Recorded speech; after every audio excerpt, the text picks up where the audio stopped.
Assalamualaikum warahmatullahi wabarakatuh. Nama saya Tamara Nindita Pinastika Dewi, dan pada kesempatan kali ini saya akan memaparkan hasil penelitian mengenai pembuatan sistem pendukung keputusan pemilihan kos di sekitar kampus UNP Kediri menggunakan metode Simple Additive Weighting. Pertama-tama, di sini saya akan menjelaskan terlebih dahulu apa itu sistem pendukung keputusan pemilihan kos. Jadi, sistem pendukung keputusan ini merupakan sistem yang dibuat untuk membantu para calon penyewa kos dalam menentukan pilihan kosnya. Penyewa dapat memasukkan beberapa alternatif kos yang akan ia sewa ke dalam sistem. Kemudian, sistem akan merekomendasikan kos mana yang memiliki kriteria terbaik. Pembuatan sistem pendukung keputusan tentunya bukan tanpa alasan. Berikut ini adalah beberapa masalah yang melatar belakangi dibuatnya sistem pendukung keputusan pemilihan kos di sekitar UNP Kediri. Yang pertama adalah permintaan yang cukup tinggi untuk rumah kos di kalangan mahasiswa, terutama bagi mahasiswa yang berasal dari luar daerah dan mahasiswa yang memiliki rumah tinggal jauh dari lokasi universitas. Sehingga mereka akan memerlukan rumah tinggal sementara yang memiliki lokasi cukup dekat dari universitas dan memiliki akses yang mudah. Namun demikian, meskipun sudah berada di sekitar universitas, untuk pencarian informasi rumah kos itu cukup sulit karena umumnya informasi yang beredar itu hanya informasi dari mulut ke mulut. Akhirnya itu akan menyulitkan mereka dalam menentukan keputusan. Nah, akhirnya kos yang mereka pilih itu tidak sesuai dengan keinginan atau kebutuhan mereka. Berikut ini adalah batasan penelitian yang dilakukan. Yang pertama, itu penelitian ini berlokasi di tempat kos sekitar kampus UNP Kediri, sehingga sistem ini tidak dapat digunakan di tempat lain karena kriteria yang digunakan atau data yang digunakan itu berdasarkan hasil survei wawancara dengan warga sekitar UNP Kediri. Kemudian, batasan selanjutnya adalah hanya untuk pengambilan keputusan pemilihan tempat kos mahasiswa UNP Kediri, sehingga sistem ini tidak dapat digunakan untuk pengambilan keputusan lainnya. Selain itu, sistem ini hanya membatasi sampai dengan 5 alternatif kos yang bisa dimasukkan ke dalam sistem untuk kemudian dicari mana yang terbaik. Kemudian sistem ini dibuat menggunakan PHP dan MySQL karena sistem ini merupakan sistem berbasis web. Dan untuk sistem pendukung keputusannya, metode yang digunakan untuk menghitung rekomendasinya itu menggunakan Simple Additive Weighting Method. Selanjutnya di sini saya akan menjelaskan mengenai metode Simple Additive Weighting itu sendiri. Metode SAW atau Simple Additive Weighting bekerja dengan mencari penjumlahan terbobot dari peringkat kinerja setiap alternatif pada semua atribut, di mana prosesnya membutuhkan normalisasi matriks keputusan ke suatu skala sehingga dapat dibandingkan dengan peringkat alternatif yang ada. Jadi, beberapa alternatif kos ini tentunya memiliki kriteria-kriteria tertentu. Nah, kriteria-kriteria tertentu seperti biaya, lokasi, fasilitas, dan lain sebagainya ini kemudian akan dinormalisasi atau diubah nilainya ke dalam suatu skala tertentu. Nah, kemudian skala tersebutlah yang akan dihitung peringkatnya. Perhitungan menggunakan metode ini terdapat dua cara. Yang pertama itu untuk atribut benefit atau keuntungan, dan yang kedua itu untuk atribut biaya atau cost. Untuk atribut keuntungan sendiri, skalanya itu semakin besar justru semakin baik, sedangkan untuk atribut biaya semakin kecil justru semakin baik. Contohnya untuk atribut benefit itu misalnya semakin banyak fasilitasnya maka akan semakin baik kos tersebut, sedangkan untuk biaya semakin mahal harganya itu justru semakin buruk, dan semakin murah harganya justru semakin baik. Setelah didapatkan nilai R, kemudian kita dapat mencari nilai preferensi atau nilai mana yang terbaik dengan menggunakan rumus V. Untuk membuat sistem pendukung keputusan dengan memanfaatkan metode sistem additive weighting, seperti yang sudah dijelaskan sebelumnya, maka diperlukan tabel kriteria dan tabel bobotnya. Seperti yang bisa dilihat di atas ini, untuk kriteria yang dibutuhkan itu yang pertama adalah biaya atau berapa harga dari penyewaannya untuk setiap kamar, kemudian jaraknya seberapa jauh tempat kos tersebut dari universitas, kemudian fasilitas apa saja yang ditawarkan, dan luas kamarnya, seperti yang dapat dilihat di tabel ini. Kemudian kita tentukan bobotnya. Ya, untuk sangat rendah itu diberi nilai 1, sedangkan untuk sangat tinggi itu diberi nilai 5. Berdasarkan hasil survei dengan penduduk setempat, maka dapat ditentukan tabel kriteria sebagai berikut. Untuk tabel biaya, untuk rumah kos yang berharga lebih dari 500.000 maka bernilai 1. Kemudian untuk kriteria jarak, itu untuk yang lebih dari 1 km maka bernilai 1, sedangkan untuk yang kurang dari 50 meter itu bernilai 5. Kemudian ada kriteria fasilitas, di mana semakin banyak fasilitasnya maka nilainya akan semakin tinggi.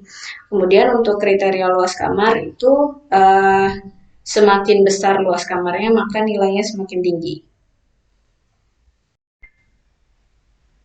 Setelah menentukan tabel kriteria, maka selanjutnya kita menentukan faktor bobot atau preferensi. Di mana di sini C1 seperti yang tadi kita tahu adalah biaya, itu bernilai 4 atau yang paling dilihat, misal atau yang bisa dibilang paling penting. Jadi diutamakan. Kemudian C2 itu adalah jarak, C3 itu fasilitas, dan C4 itu luas. Untuk fasilitas dan luas itu bernilai sama atau mereka memiliki preferensi yang sama. Berikut ini adalah flowchart dari sistem yang dibuat. Pertama-tama, pengguna harus melakukan input data kos, input data kriteria seperti biaya, jarak, fasilitas, dan luas kamarnya.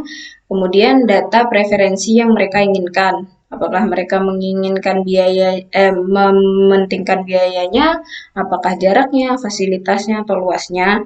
Kemudian sistem akan mengecek data tersebut, data inputan, dan disesuaikan dengan tabel kriteria yang telah dibuat. Tadi yang tabel kriteria sudah menentukan skornya, maka akan dicek. Maka dia itu yang diinputkan oleh pengguna itu nilainya berapa dan akan dinormalisasi. Kemudian setelah itu akan dihitung menggunakan metode SAW. Setelah itu sistem akan melakukan ranking dan kemudian akan memunculkan hasil rankingnya, manakah kos yang terbaik untuk pengguna. Nah, berikut ini adalah contoh penyelesaian untuk kasus ketika ada pengunjung atau pengguna yang ingin melihat kos mana yang terbaik untuknya.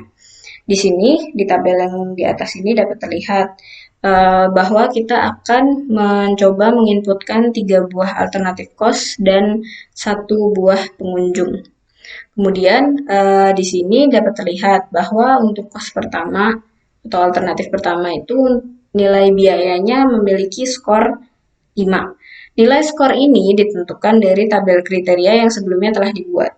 Nah, kemudian untuk skor jaraknya itu dia bernilai 5. Kemudian untuk fasilitasnya itu dia memiliki skor 3, dan untuk luasnya itu dia memiliki skor 2. Dan begitu seterusnya.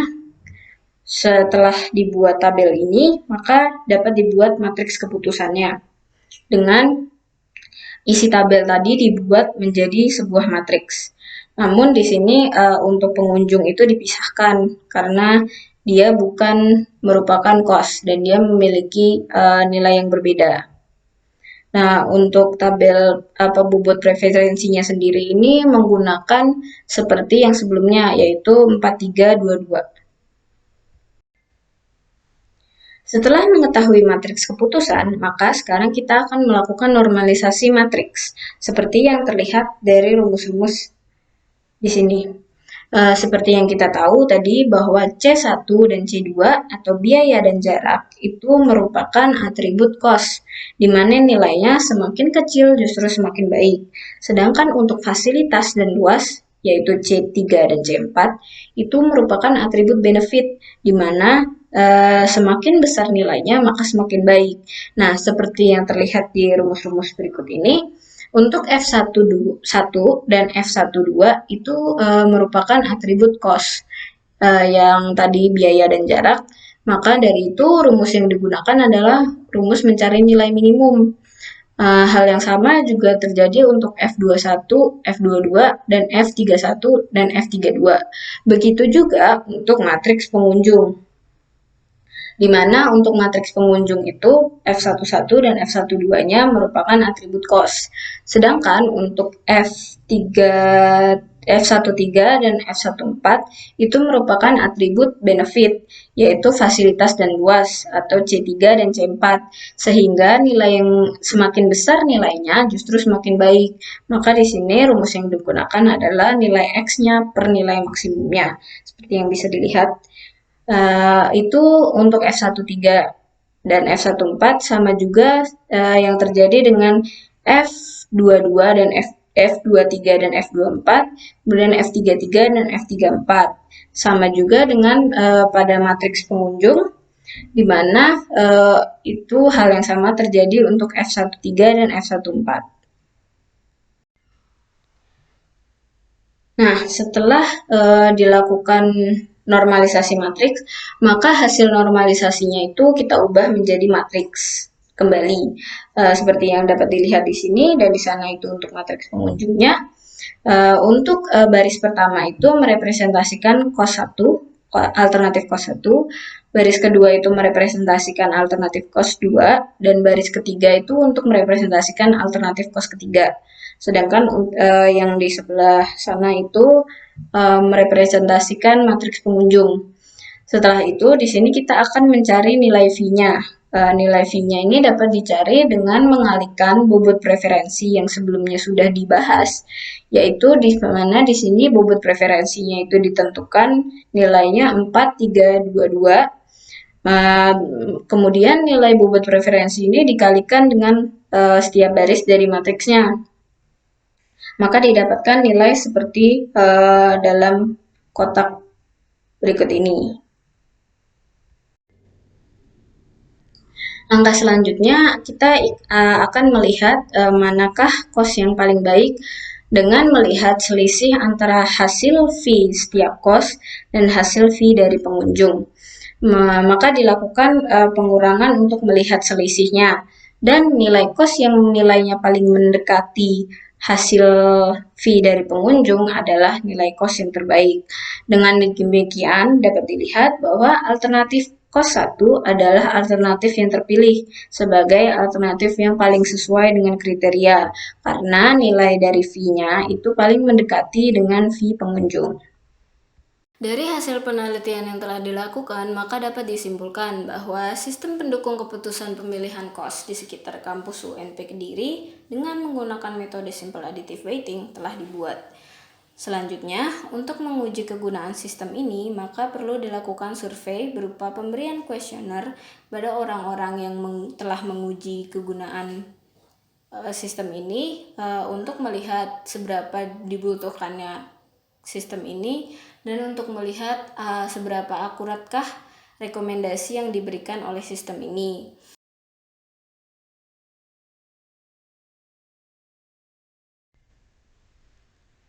Sekian pemaparan ini sampai saya sampaikan, kurang lebihnya mohon maaf, semoga ilmunya dapat bermanfaat.